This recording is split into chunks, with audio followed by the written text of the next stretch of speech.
ఓం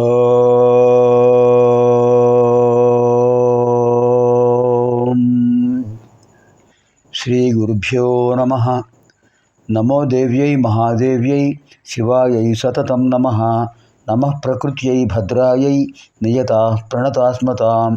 శృతిస్మృతిపురాణానాం ఆలయం కరుణాలయం నమామి భగవత్పాదం శంకరం లోకశంకరం. అర్చనకాలే రూపగత సంస్తుతికాలే శబ్దగత చింతనకాలే ప్రాణగత తత్వవిచారే సర్వగత. త్రిశతి స్తోత్రంలో ఇప్పుడు శక్తికోట మంత్రాల్లో ప్రవేశిస్తున్నాం. మొత్తం త్రిశతి 300 మంత్రాలు, త్రికోటములు, త్రిశక్తి మంత్రములు, త్రిశతి మంత్రములు. మొదటిది క ఏ ఈ ల హ్రీం వాగ్భవకోటం. అందులో క లా ఆ 2 అక్షరాలు గుర్తుపెట్టుకోవాలి మనం. రెండవది కామరాజకోటం హసకహల హ్రీం, హసకహల హ్రీం. ఇక్కడ కూడా క లా ఉంది, క లా ఉంది, ష ప్రత్యేకంగా ఉంది. ఇప్పుడు మూడవది శక్తికోటం. శక్తికోటంలో సకల హ్రీం, సకల హ్రీం అంటే కకారం లకారం వాగ్భవకోటంలోనూ ఉన్నాయి, కామరాజకోటంలోనూ ఉన్నాయి, శక్తికోటంలోనూ ఉన్నాయి. సకారం వాగ్భవకోటంలో లేదు, కామరాజకోటంలో ఉంది, శక్తికోటంలో ఉంది. ఇంకొక విశేషం ఏంటంటే కామరాజకోటంలో హసకహల హ్రీం, హసకహల హ్రీం హకారం 2 సార్లు వచ్చింది, సకల హ్రీం. ఆ 2 హకారాలు తీసేస్తే సకల హ్రీం శక్తికోటం అయిపోతుంది. అలా గుర్తుపెట్టుకోవాలి. శక్తికోటంలో మనకు 4 బీజాక్షరాలు స క ల హ్రీం. ఇందులో షాది మంత్రాలతో ప్రారంభం ఉన్న శ్లోకాలు 43 నుంచి ప్రారంభం. సకారాఖ్య సమరస సకలాగమ సంస్థుత సర్వవేదాంత తాత్పర్య భూమి సదసదాశ్రయ. సకారాఖ్య సమరస సకలాగమ సంస్థుత సర్వవేదాంత తాత్పర్య భూమి సదసదాశ్రయ. సకారాఖ్య ప్రథమం, సమరస ద్వితీయం, సకలాగమ సంస్థుత తృతీయం, సర్వవేదాంత తాత్పర్య భూమి చతుర్థం, సదసదాశ్రయ సత్ అసత్ ఆశ్రయ సదసదాశ్రయ పంచమం. పంచపది అయం శ్లోక. 43వ శ్లోకంలో 5 నామాలున్నాయి, 5 మంత్రాలు. సకారాఖ్య మనకు లలితా సహస్రనామ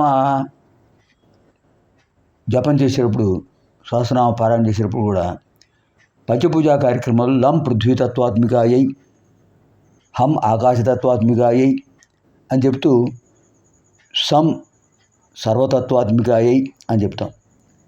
అంటే స అనేది సర్వతత్వాత్మిక, సమస్త తత్వములు అమ్మవారిలో ఉన్న కనుక సకారం సర్వతత్వాత్మిక. అదే ఇక్కడ. ఇంకా సకల హ్రీంలో లా ఉంది, లం పృథ్వీతత్వాత్మిక, పృథ్వీతత్వాత్మిక లం ఉంది, సర్వతత్వాత్మిక సా ఉంది. ఇంకా ఏకాక్షర నిఘంటువులో కకారానికి బ్రహ్మదేవుడు అని పేరు. ఉదాహరణకు కేశవ అని పేరుంది. కశ్చ ఈశశ్చ కేశవ్, కేశవ్ వహతీతి కేశవ. కహ బ్రహ్మ, ఈశ శివుడు, కహ చ కశ్చ, ఈశ చ ఈశశ్చ, కహ చ బ్రహ్మయును, ఈశ చ ఈశశ్చ ఈశ్వరుడును. కేశవ్ వాడిద్దరిని కేశవ్ అంటారు.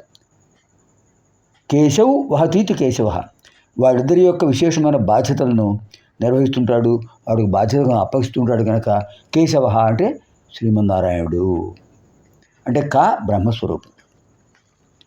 ఇప్పుడు మనకు మొదటిది ఏమిటి? సకారాఖ్య. సకారాఖ్య నామ సకారయుక్త శ్రీవిద్యానామిక. ఆఖ్య వాచక శబ్ద. శ్రీవిద్య శ్రీశక్తి స్వరూపిణి ఆ అమ్మవారు సకారాఖ్య. ఏ మంత్రబీజాక్షరం, ఏ కూటంలో అయినా సరే మొదటి అక్షరం అమ్మవారి తత్వమే. తర్వాత సమరస. సమరస నామ సమభావనా యస్యాః సా సమరస. సమః ఏకః రసః మధురాదిరసవత్ గుణపిండాదో ఏకరూపేణ కావ్య వ్యవస్థిత ఇత్యర్థ. ఏకరూపమైన రసం గుడఖండం, గుడఖండం బెల్లం ముక్క, మధురాది రసం, మధుర రసం ఉంటుంది అక్కడ. అంచేత ఏకరూపంతో అమ్మవారు ఉంటారు, అది మాధుర్యం. అమ్మవారి నామం అద్భుతమైన మాధుర్యాన్ని కలిగిస్తుంది కనుక సమరస. పైగా ఇక్కడ రసములు నవ: శృంగార హాస్య కరుణ రౌద్ర వీర భయానకా బీభత్సాద్భుత శాంతాశ్చ రసా నవ ప్రకీర్తితా అని చెప్తారు అలంకార శాస్త్రంలో. 9 రసాలు. అందులో ప్రథమ స్థానం శృంగార రసం, శాంతరసం, బీభత్స రసం, భయానక రసం ఇవన్నీ ఉంటాయి, కరుణరసం. అన్ని రసాలు అమ్మవారి యొక్క తత్వమే. రసం అంటే భావన. సమరస నామ సమభావన. మనం అంటూ ఉంటాం, వాళ్ళ దగ్గర సామరస్యం లేదండి, సమరసత్వం లేదు, సమరస భావన లేదు, సామరస్యం లేదు, అంచేతే భేదాభిప్రాయాలు వస్తున్నాయి అంటారు. అంటే సమరసత్వం ఉన్న చోట భేదాభిప్రాయాలు ఉండవు. అది అమ్మవారి యొక్క తత్వం.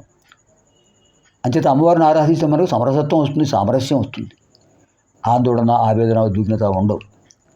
సకలాగమ సంస్థుత. సకల ఆగమ సంస్థుత. ఆగమ అంటే ఏమిటండి? వేదం. ఆగమ అంటే శాస్త్రం. నిగమాగమ 2 పదాలు ఉన్నాయి. ఇంతకుముందు అనుకుందాం, మళ్ళీ ఒకసారి జ్ఞాపకం చేసుకుందాం. ముఖ్యమైన పదాలు మళ్ళీ జ్ఞాపకం చేసుకుంటాం, మర్చిపోతుంటాం. భగవంతుడు మనకి ఇచ్చిన అది వరము అనుకోవచ్చు, మరో రకంగా అనుకోవచ్చు. కానీ దాన్ని ఉపయోగించుకుంటే కొన్ని చోట్ల మరుపు అవసరమే. స్మృతి, విస్మృతి. స్మృతి అంటే జ్ఞాపకం, విస్మృతి అంటే మరుపు. అమ్మవారి విషయంలో విస్మృతి మనకి రాదు, స్మృతి కావాలి. మిగతా విషయాలు, లౌకిక విషయాల్లో విస్మృతి ఉన్నా పర్వాలేదు. ఇక్కడ స్మృతి కావాలి. ఆగమ అంటే స్మృతి, నిగమ అంటే వేదం. నిగమ ఆగమ. నిగమ వేదము, ఆగమ శాస్త్రము, వేదశాస్త్రములు నిగమాగమ. ఇక్కడ అమ్మవారిని అన్ని శాస్త్రాలు స్తుతిస్తున్నాయి. సకల ఆగమ సంస్థుత. సమస్త శాస్త్రములు అమ్మవారిని స్తుతిస్తున్నాయి కనుక సకల ఆగమ సంస్థుత. ఇక్కడ ఇంకొక విశేషం ఏంటంటే, ఆగమములు అంటే స్మృతులు. కృతయుగంలో మనుస్మృతి, త్రేతాయుగంలో గౌతమ స్మృతి, ద్వాపరయుగంలో శంఖలిఖిత స్మృతి, కలియుగంలో పరాశర స్మృతి. ఏ స్మృతి చెప్పినా కూడా అమ్మవారిని ధ్యానించమనే చెప్తుంది కదా, అమ్మవారిని ఉపాసించమని చెప్తుంది కదా.